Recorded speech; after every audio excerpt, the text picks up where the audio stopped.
I stopped buying laundry detergent 40 years ago. 25 Amish secrets. Save $600 a year. And I will tell you straight off, there are 3 on this list I very nearly held back. Number 20 is going to sound like a foolish old wives' tale until you watch it work with your own 2 eyes. Number 11 is the one my grandmother swore by, and it saves more water all on its own than the whole rest of the list laid together. And number 1, well, number 1 is the little swindle the soap companies pray you never catch on to, for it is quietly lifting money out of your pocket this very week. We will come to all 3, I give you my word, so do stay with me clear to the end. Now, I have not bought a jug of laundry detergent in better than 40 years, and by the time we are through, you will understand exactly how and why and how much of it you can do right in your own house. There is nothing against the law in a single one of these. I only mean the soap companies and the appliance makers would dearly love every one of them buried and forgot. For each secret on this list is $1 taken back out of their pocket and set into yours. They have spent a great deal of money making sure your grandmother's washday wisdom was forgotten inside of one short generation. My name is Elsie Yoder. I am a plain Amish grandmother here in Lancaster County, and I have done the wash for better than 50 years, the old way, on the wringer and the line. Now, I know full well the most of you have a machine and a dryer in the house, and that is just fine. So I will give you both, the whole way down this list, the old way that I use, and the trick for your machine and your dryer too. So there is something here for every last one of you. 25 of them, and laid end to end, they come to better than $600 saved in a single year. So let us count them down. And if you want the whole of how we keep a home for so much less than the English pay, it is all in the Amish Home Savings Guide, over at elsieyoderamish.com, the link just below. You need none of it for what comes next.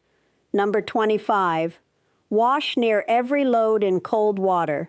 Old Mrs. Stoltzfus down our road told me once, the hot water tank is the greediest thing in an English house, and she had the right of it. Near 9 parts in 10 of what it costs to run a load of wash is nothing in the world but the heating of the water. And here is what the soap makers will not tell you. Cold water washes near everything just as clean, for the modern soaps are built to work in the cold. Save the hot for the truly filthy work clothes and a sickbed sheets, and wash all the rest cold. For those of you with a machine, only turn the dial to cold, and there is your first money saved before we are rightly begun. Number 24. Put plain white vinegar in the rinse in place of fabric softener. A cup of vinegar costs you pennies where the softener costs dear, and the softener is the worse of the two by a long road, for it leaves a waxy coat on your towels that ruins their drinking up of water and builds up inside your machine besides.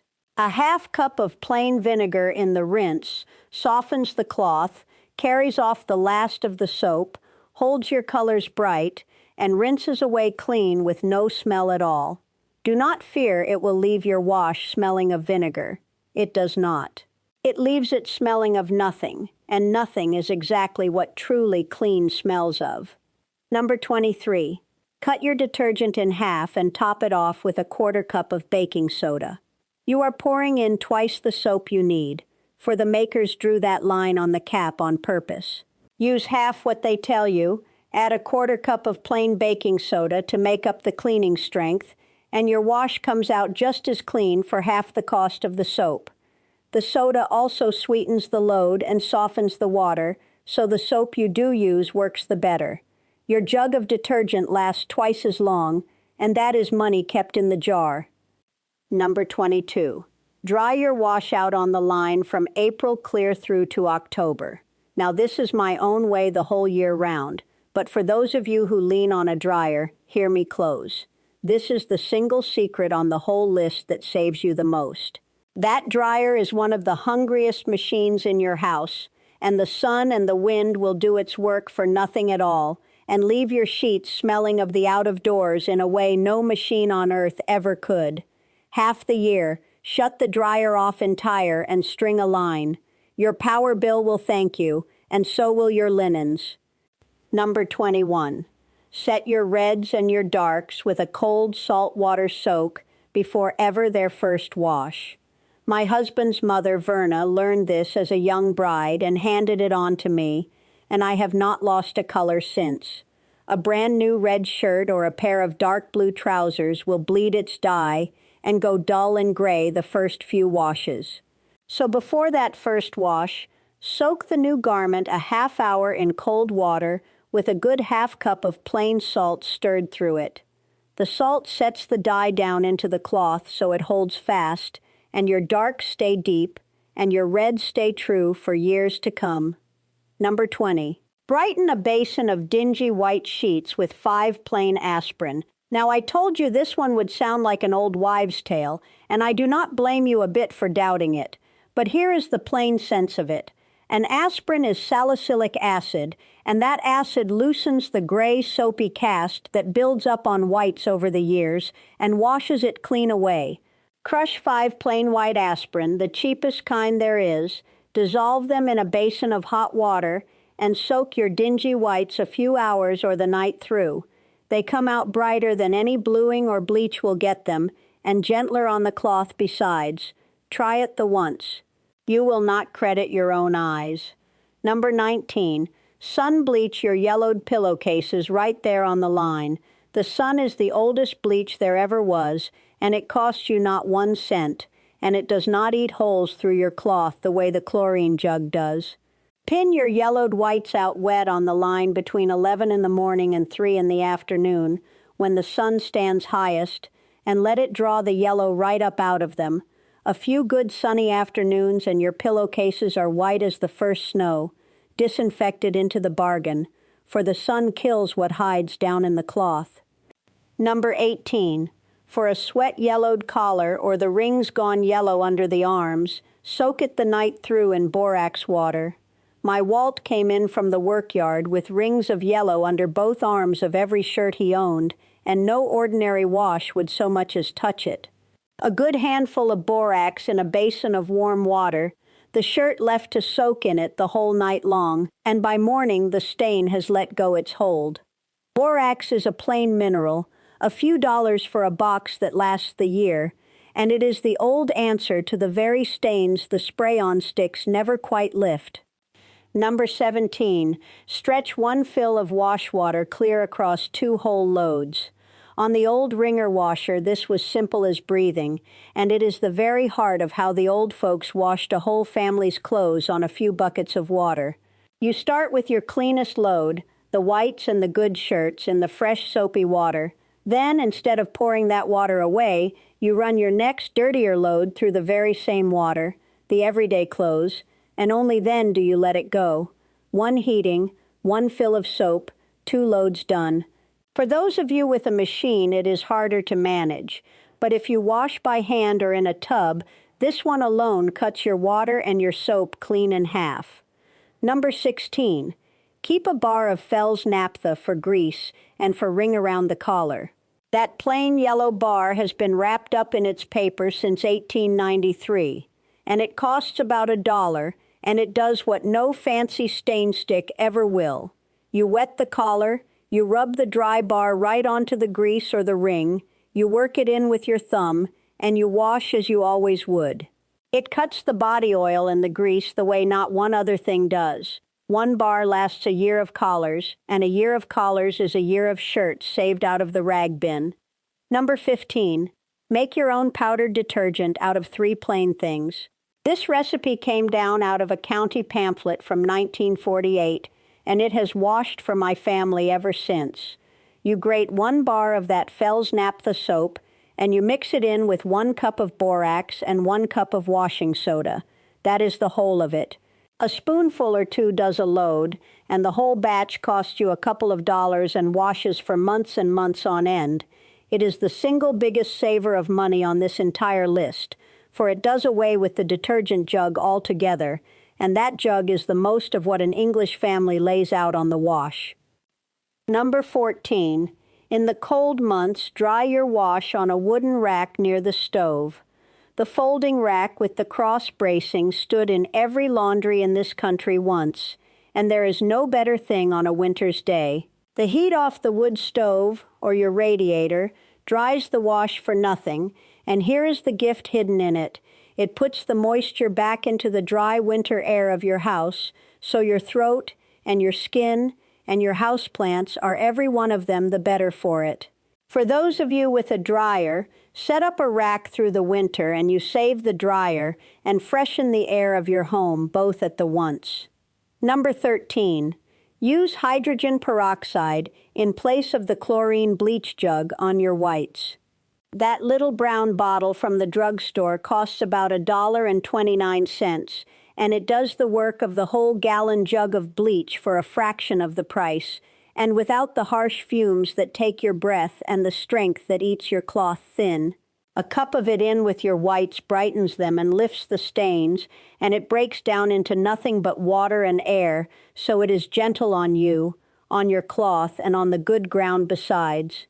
Number 12. Trade your box of dryer sheets for 3 wool dryer balls. Now this one is for those of you who run a dryer, for I do not. But hear it plain. A box of those dryer sheets is gone inside of 2 months in a working household, and they coat your clothes and your dryer in the very same waxy film the softener does. 3 wool balls cost a few dollars the once and last you for years. They soften the wash and cut the drying time by knocking the clothes about so the warm air gets clean through, and that shorter drying time is money saved on every single load. Number 11. Save your rinse water for the next, dirtier load. Here it is, the one my grandmother swore by, the one that saves more water than all the rest laid together. The old wringer Maytag had 2 tubs stood side by side, the wash tub and the rinse tub. The rinse water, you see, is near clean when you are through, only a little soapy.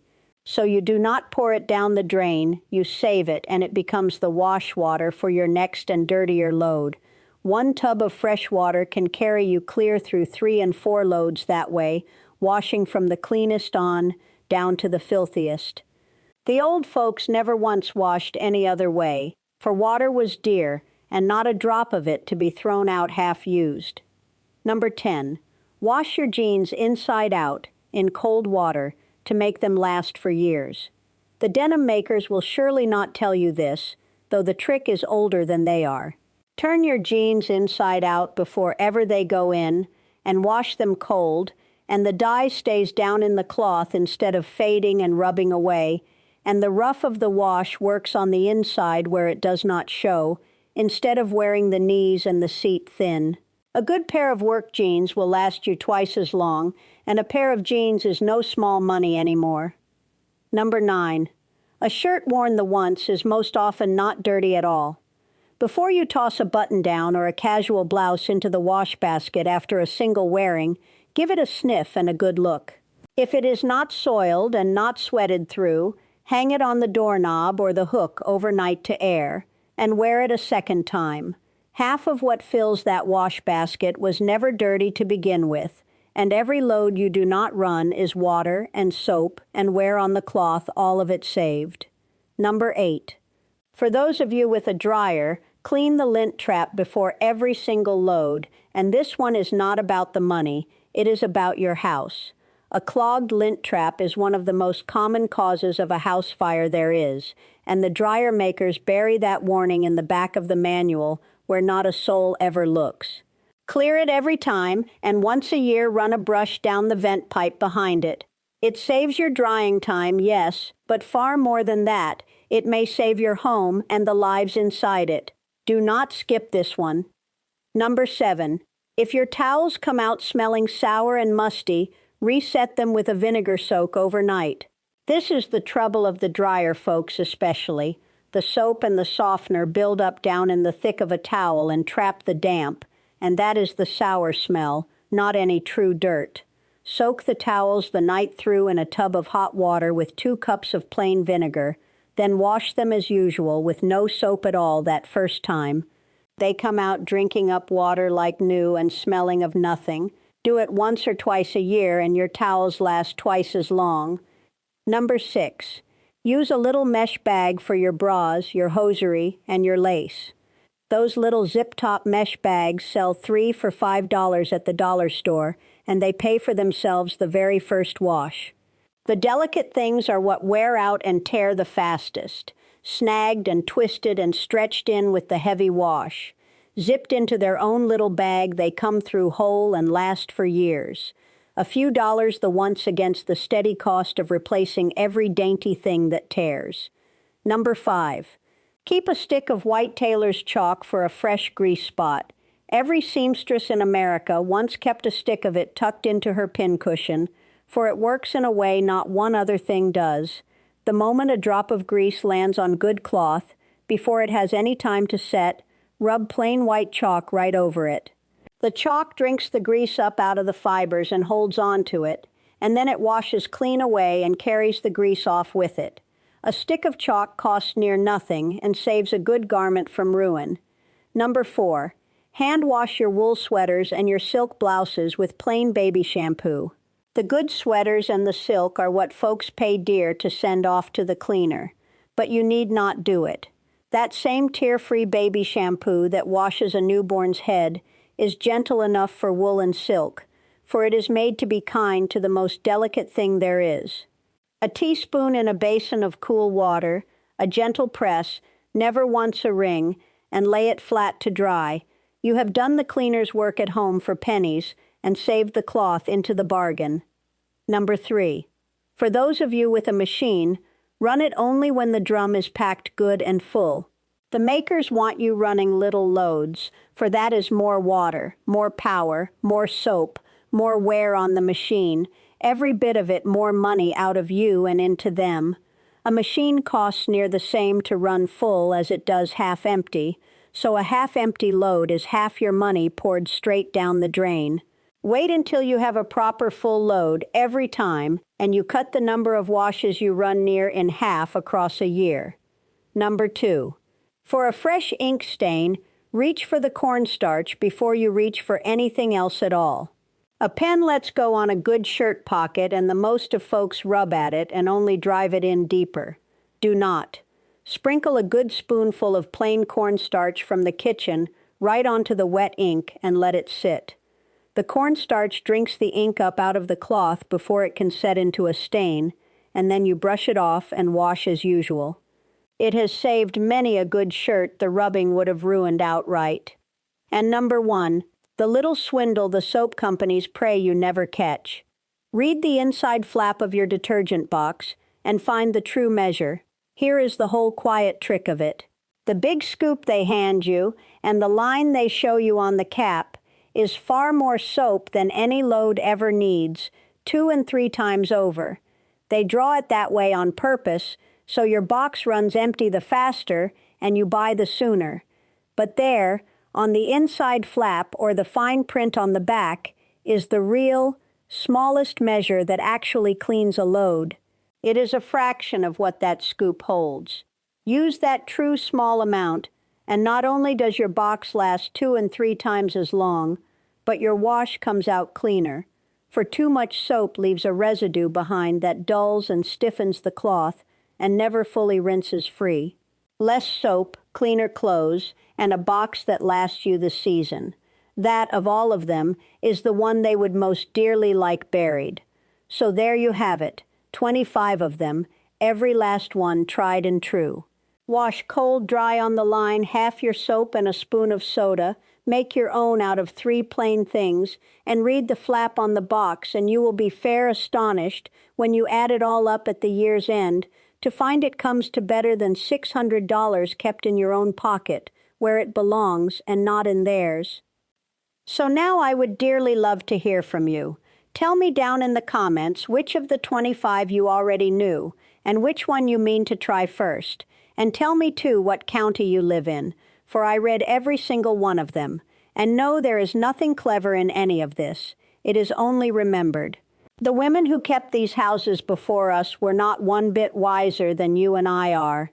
They only could not afford to waste a drop of water or a spoon of soap, and so they could not afford to forget. Teach 2 or 3 of these to one young soul setting up a first home, for that is how this knowing stays alive, not in any book, but from one pair of hands down to the next. Next time, the good Lord willing, I will give you the 5 and 20 grocery and pantry secrets we use to feed a whole family for half of what the English pay. Until then, mind the old ways, and God keep you all.